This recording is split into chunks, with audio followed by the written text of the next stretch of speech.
What's going on, guys? I'm bringing another video where I talk about all the interesting things to me in the world of technology, and I promise this is going to be a good video. So let's get right into this and talk about Tim Cook's letter to the public. Basically, Tim Cook wanted everybody to know that Apple has a terrific privacy policy.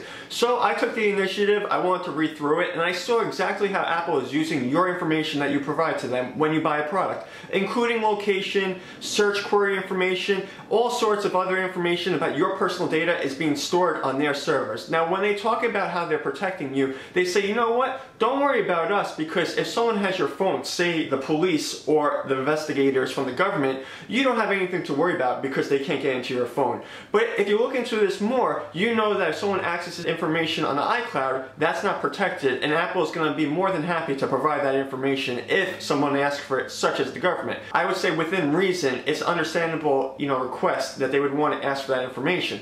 But if you look at this further and you see how Apple is trying to compare themselves to some of their competition, and we all know they were talking about Google when they say that they don't treat you like the product, but meanwhile, if you want to know how Google works, they provide a lot of free services so we could use their products. It's a really funny thing when you want to call these guys out, but meanwhile we're all on YouTube and we're using another free service that they provide. But back to Apple. The way they talk about these things are pretty interesting, because when you look at the information that they're asking for or they require to have, they're all storing it on servers and they don't get rid of it. So if you're going to hold all that information, you're going to use it for making more money. So if you're trying to say that you're such good people for doing this, I'm going to question the greed factor here and why you want to do this. Let's not get anything twisted. iMessage was used as a launching pad for spam. We know that these tokens are exchanged between servers and users, because if you get the idea of an API, you know there's communications going on between a user and authenticating that user. And we know people hack that for iCloud and Apple servers. So let's not pretend that Apple has this security that isn't flawed and does not have problems. We also know the US government questioned Apple when they had apps out there that were obtaining information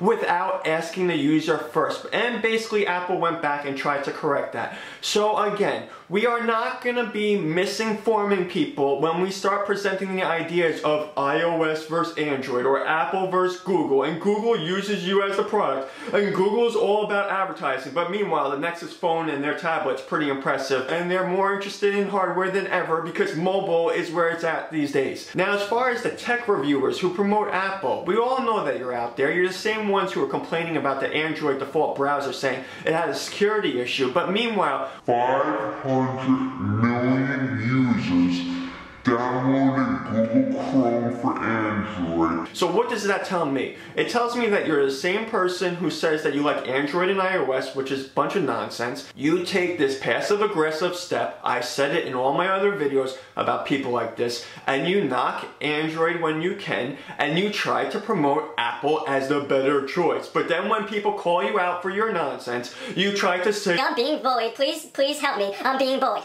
Bullshit. When it comes down to information about Android, we want to hear the facts from people in the Android community. What my issue here is people not telling the truth about these platforms. Basically, it's a nice way of saying you guys are lying. And if you're in the tech industry and you make a career off of giving this information out there, you should be held accountable. Just because you don't call yourself a journalist does not mean you can get away with not telling the truth about what you're talking about. And in this video, in the comments, when people start asking me who I'm talking about, we're mentioning names. The fact is that these companies share a lot of similar characteristics, and then if you have a preference, it's more than acceptable. So, anyways, I hope you guys enjoyed this video. If you have a comment, leave it down below. And also, don't forget, if you like this video, give it a thumbs up. Let me know that you're watching, and I will see you guys later. Cheers.